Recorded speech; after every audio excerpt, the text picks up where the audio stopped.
Campina Grande, terça-feira, 11 de julho. Outra vez, Opção para a Vida chegando até o seu lar. Você que reside em João Pessoa, na grande João Pessoa, na nossa capital, você pode assistir o nosso programa pela TV Master, TV a cabo, canal 20, ou através do YouTube.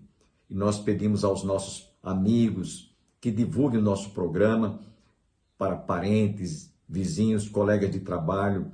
Todos os dias nós estamos aqui trazendo este recado de Deus para o seu coração. Antes eu desejo fazer uma oração por você que está conosco.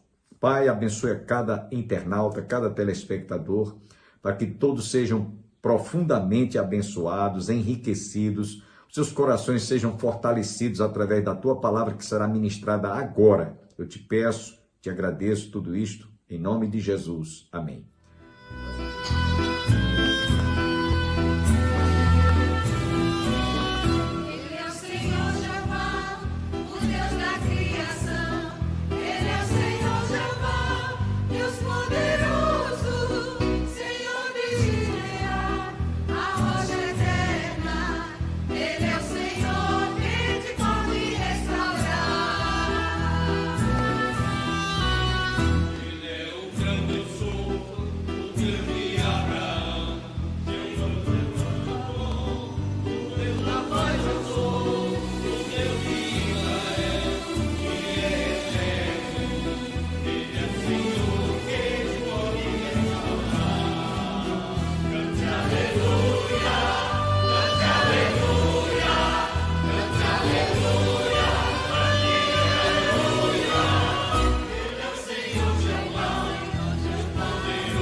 Você não vê Paulo ensinando isso, você não vê Pedro ensinando isso, você não vê ninguém ensinando isso.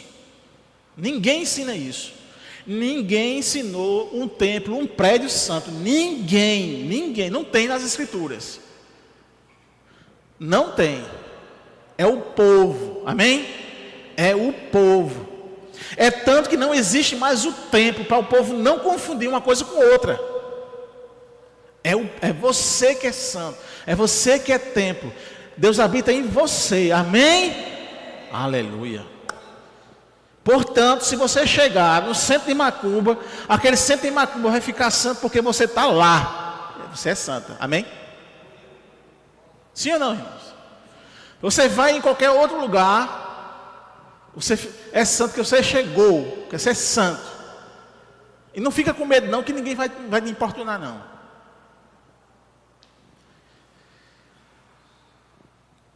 Dito essas coisas, as pessoas então voluntárias, elas foram abençoadas.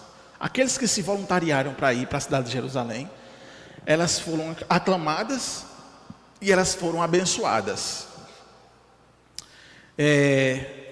Foi então discorrida a lista dessas pessoas qualificadas e abençoadas. Lá no texto do verso 3 a 4 diz isso. São estes os chefes das províncias que habitavam em Jerusalém. Porém, nas cidades de Judá habitou cada um na sua possessão.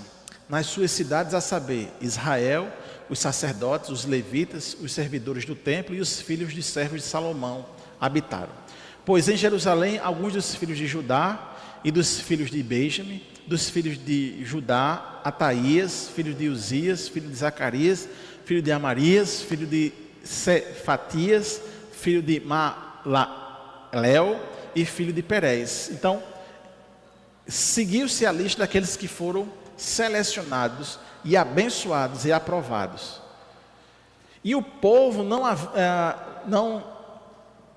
havia abençoado esses que se voluntariaram para habitar na cidade apenas porque eles eram voluntários. Mas como eu disse a vocês, porque assim, você vai confundir aquela história. Diz, rapaz, não tem tu, vai tu mesmo.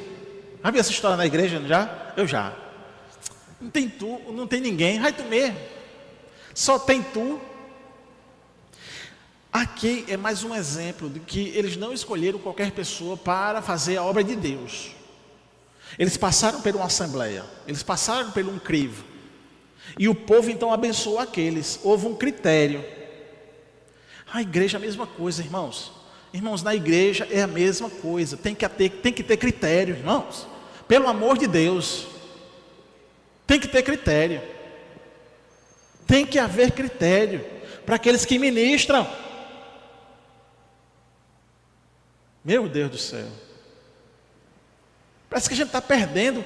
Isso era tão enfatizado. Isso é tão enfatizado, mas parece que a gente está perdendo.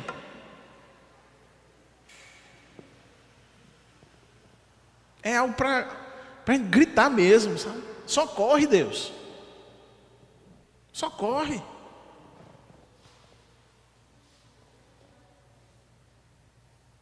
Falando nisso, eu me lembrei de uma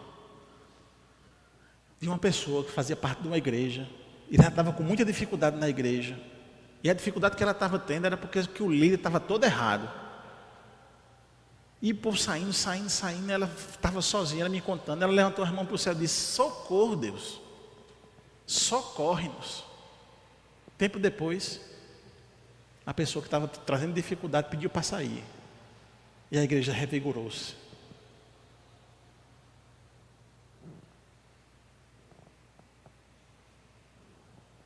Estou dizendo que se você pedir socorro para tirar alguém, não. Mas pedir socorro é para Deus de alguma forma socorrer. Amém?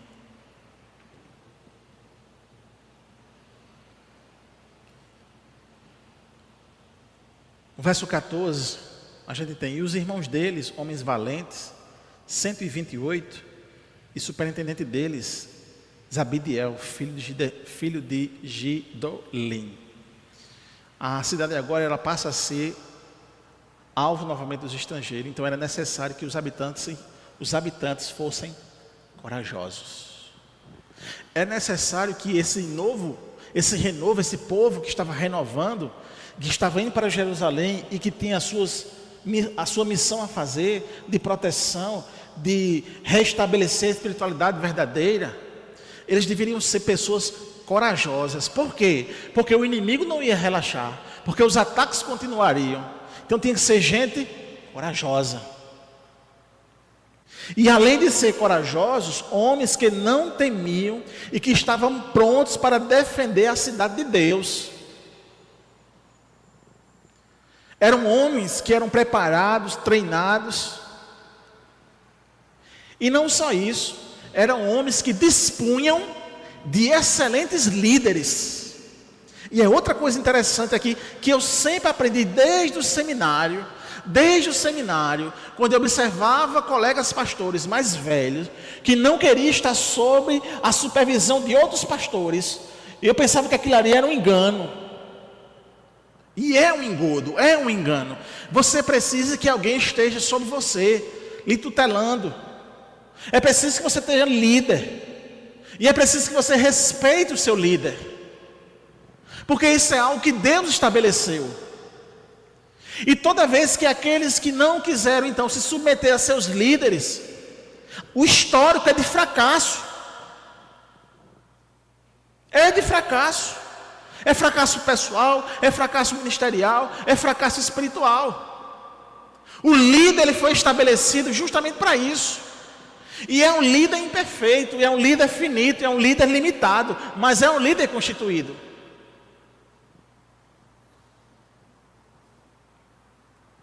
Amém?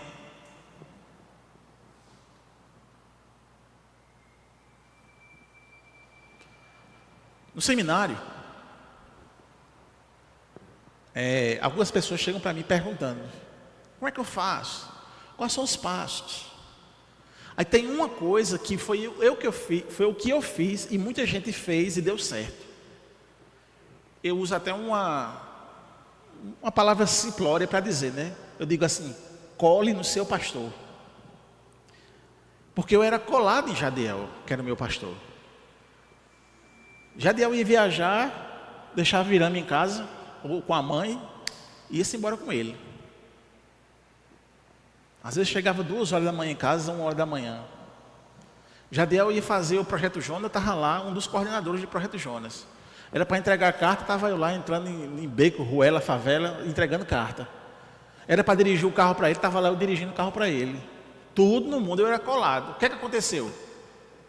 A partir do momento que abriu-se a porta, eu entrei para o ministério. E por que ele deixou eu entrar no ministério? Porque ele confiava em mim. Eu estava com ele direto colado. E ele viu em mim isso. Eu não fui inimigo dele. O cara quer entrar o cara quer entrar no ministério sendo inimigo do pastor. Não vai dar certo nunca. Nunca vai dar certo. Nunca você vai subir no ministério pisando em outro. Nunca. E está aí as histórias para contestar isso. Eu disse a você, tenha paciência. Não sei se você vai sair me amando ou me odiando daqui, mas eu vou terminar o sermão. Amém? As experiências da vida estão aí para gritar os nossos erros, nosso egoísmo e a nossa mesquinharia. Então é preciso confessar, reconhecer.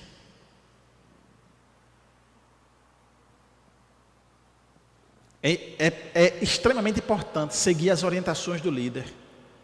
Saber o momento que precisa de ajuda e ser ajudado. É necessário cada um de nós encontrar um ombro acolhedor, que é o nosso líder. Porque isso faz toda a diferença no nosso ministério. E por mais que eu pense que comigo isso não funciona, isso é apenas um pensamento nosso. Porque as experiências estão aí para dizer. E principia no texto, de forma implícita, algo que devo refletir com cada um de vocês aqui esta noite. Os versos 19 a 21 diz assim: dos porteiros, Acumbe, Talmon e os irmãos deles, os guardas das portas, 172, o restante de Israel, dos sacerdotes e levitas, se estabeleceu em todas as cidades de Judá, cada um na sua herança. Os servidores do templo habitaram em Ofel e estavam a cargo de Zia e Gispa. O que principia aqui, irmãos, dentro do contexto, todos trabalhando no mesmo propósito, de continuar a fazer aquilo que foi pré-estabelecido. Portanto, irmãos, eu fico olhando então mais uma vez, e lá vai, como eu disse a você, tinha dado spoiler antes, olhando ao nosso redor,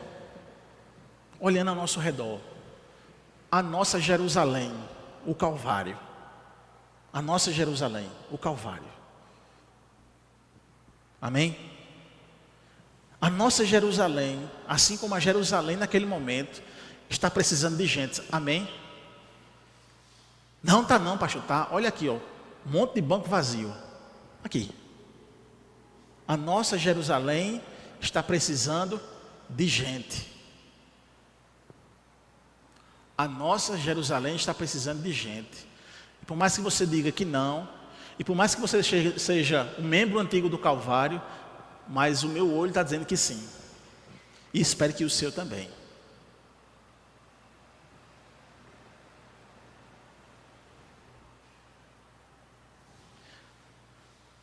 Muitos lugares estão vagos.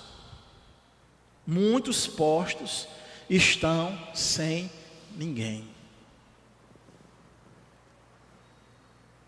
E Deus não está sendo glorificado com isso. Ele não está sendo honrado com isso.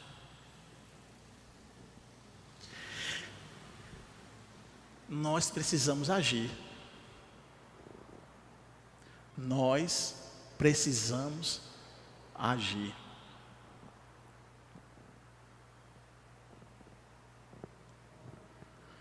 Eu trago mais uma vez esse exemplo e vou repetir quantas vezes eu quiser e puder, se vocês não me expulsarem.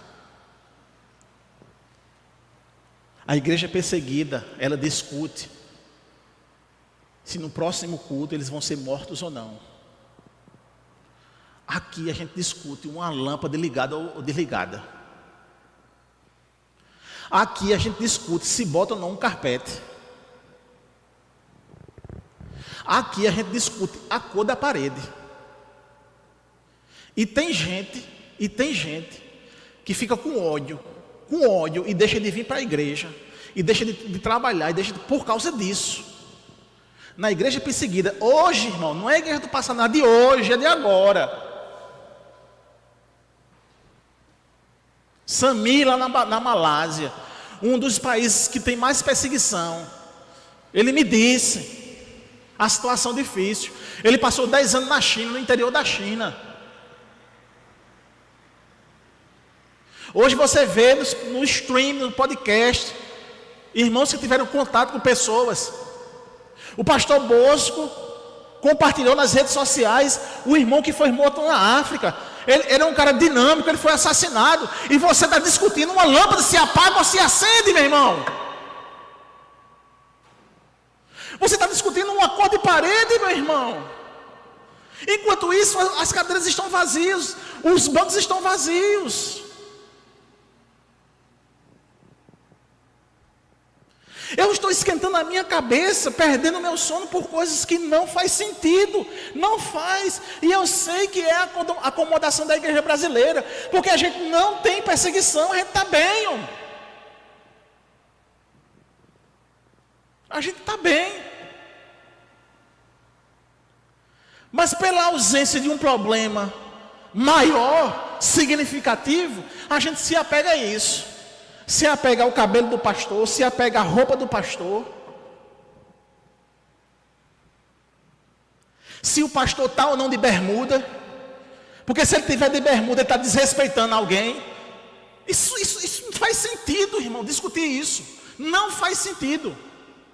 Não tem sentido. Amém? Amém? Enquanto isso, eu preciso apagar o pé minha. Senhor, me perdoe, Senhor, porque meus sermões não são atrativos. Eu não tenho como pregar um sermão para encher aquela igreja. Meu Deus, me perdoe, porque em alguma coisa que eu tenho falado tem entristecido o irmão não quer vir mais para a igreja. Ou então meu comportamento no trabalho não está sendo tão exemplo para arrastar aqueles colegas de trabalho que precisam vir para a igreja. E muito mais, o meu comportamento na família está sendo muito negligente, porque eu não consigo trazer a minha família para a igreja. Eu não discuto isso não, eu coloco a culpa nos outros. Eu olho para o outro, eu digo que é o outro. É o som, é a imagem. E por aí vai. E aí então, entende, irmãos, nós precisamos agir. Nós precisamos crescer. Nós precisamos alcançar mais gente. Buscar mais gente. Encher essas cadeiras. Encher esses bancos.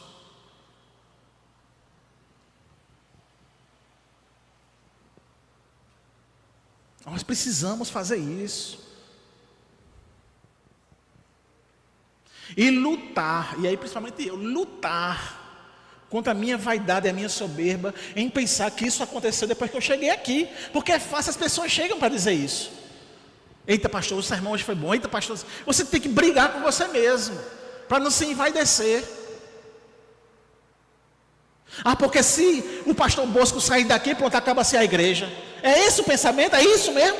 A igreja está fundamentada numa pessoa? É isso? Porque se Alberto não estiver no patrimônio, pronto. Eita, Alberto, e agora? É isso mesmo? Não faz sentido. Não faz. A igreja é uma coletividade, irmãos. A igreja somos todos nós. A igreja é entendendo um ao outro. A igreja é entendendo o momento difícil que a pessoa está passando. A igreja dá a mão, dá o ombro. A igreja é puxar aquela pessoa e dizer assim: rapaz, tu está andando nesse caminho aqui, isso aqui está tortuoso. Vem para cá, sai daí. Rapaz, a igreja, rapaz, tu não pode ministrar não, porque tu estás assim, assado. Não faz isso não, tu vai ofender a Deus. Amém, meus irmãos?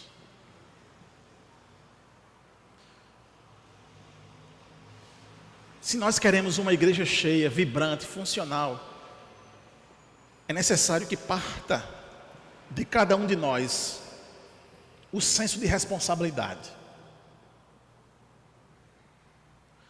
E o meu senso de responsabilidade está partindo agora, viu? Porque eu pregar isso aqui hoje, talvez amanhã, mas eu preciso dizer isso a vocês, eu preciso dizer isso a mim mesmo, eu preciso dizer a quem está em casa me ouvindo. A responsabilidade começa em mim, começa em você. Se cada um de nós fizer a sua parte, se cada um de nós fizer a sua parte, e bem feita, eu não tenho dúvida que esses bancos, eles serão preenchidos, sim. Sim. Quem são as pessoas que vão preencher esses bancos? Eles estão lá fora.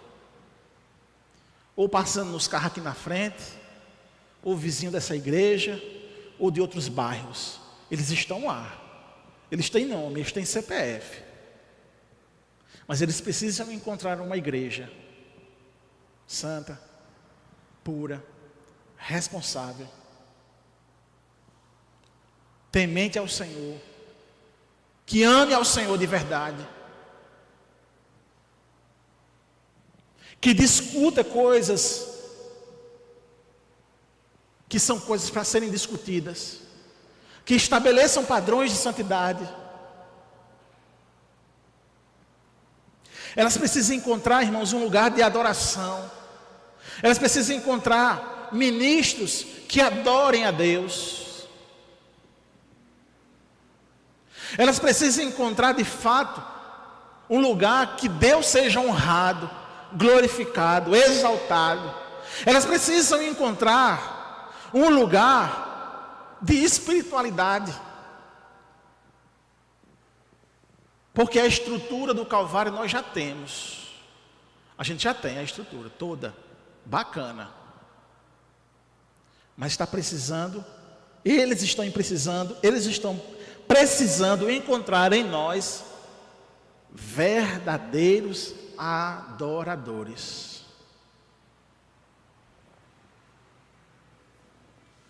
Por isso, irmão, nós precisamos nos preocupar com a igreja, sair da nossa particularidade para o todo,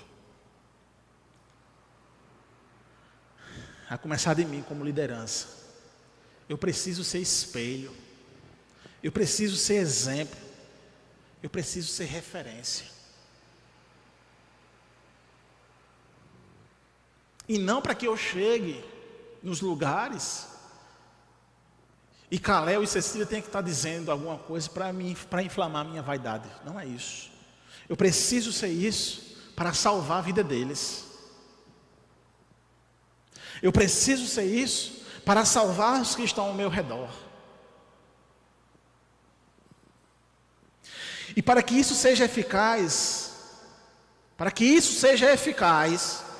eu preciso mudar todos os dias. Eu preciso mudar todos os dias. Lutar contra a minha carne, contra a contaminação do pecado. Todos os dias.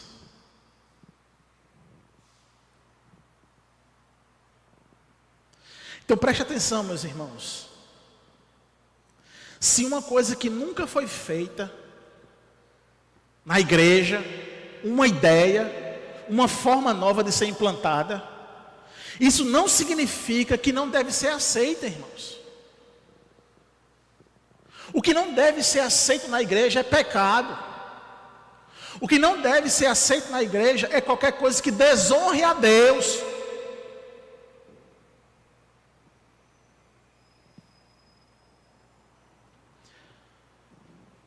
Quando eu estive no curso da Vinac, há 3 anos atrás, uma igreja digital, já fazia 25 anos que igrejas transmitiam o seu culto.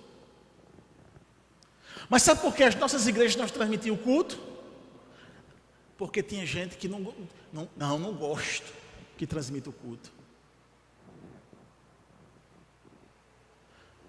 Há 50 anos atrás, não está 50, né? A Aurizeta que vai me ajudar aí. 40 anos, 30 anos. Não podia uma guitarra. Se botasse a guitarra, pronto. Eita, profanou o culto, profanou o templo, profanou o púlpito. Hoje o irmão Jeff é cada solo, meu amigo, que a gente chega marcha. É ou não é, irmãos? Então, não faça barreira para o novo. A não ser que esse novo seja pecado. Aí sim, não. Porque pecado nem novo é.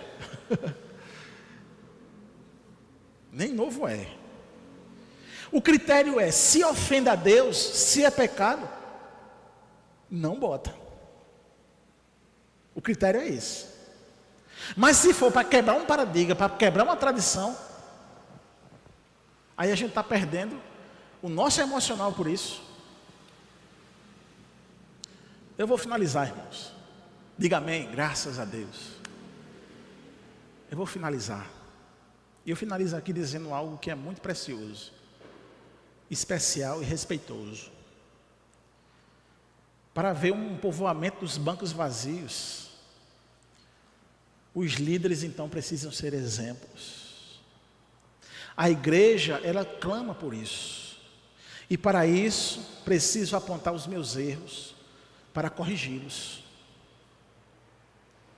E o que me cabe a mim, apontarei o erro dos demais, para que haja conserto na casa do Senhor. E aqui no texto de Neemias, os líderes não buscavam sucesso, lucro, satisfação pessoal. Eles eram servos e eles serviam a cada pessoa e a Deus com toda dedicação. Pensemos nisso.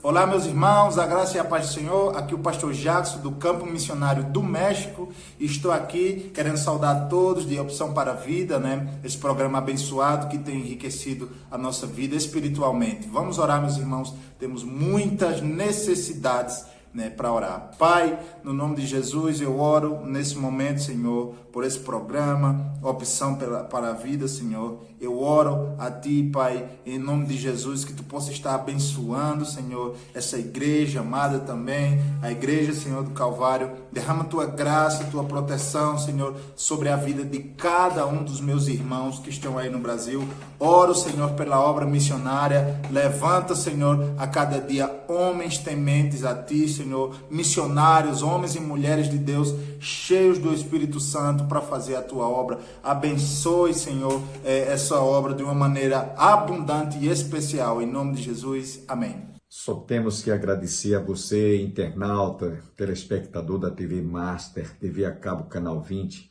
pela sua teleaudiência. E esperamos em Deus, amanhã, estarmos juntos outra vez para ouvir a mensagem da Palavra de Deus, que também será ministrada pelo pastor Antônio Júnior. Devo lembrar a todos que nós estamos nos preparando para realizar um trabalho específico, especial para crianças, inclusive você que tem filhos menores, acima de 5 anos, entre em contato conosco. Nós vamos ter o Kids Day, realizado em nossa igreja no dia 9 de setembro. Você, portanto, está cordialmente convidado com a sua respectiva família a participar e prestigiar desse evento. A nossa igreja fica situada às margens do Açude Velho, como eu tenho divulgado, ao lado do Monumento do Centenário, no início do giradouro da Avenida Brasília. Os pais que desejarem inscrever os seus filhos, entrem em contato conosco no horário comercial, Igreja do Calvário, fone 3341-2962. Repetindo, 3341-2962. E você poderá já fazer a pré-inscrição do seu filho para participar do Kids Day no dia 9 de setembro. Deus abençoe a todos e até o nosso próximo programa.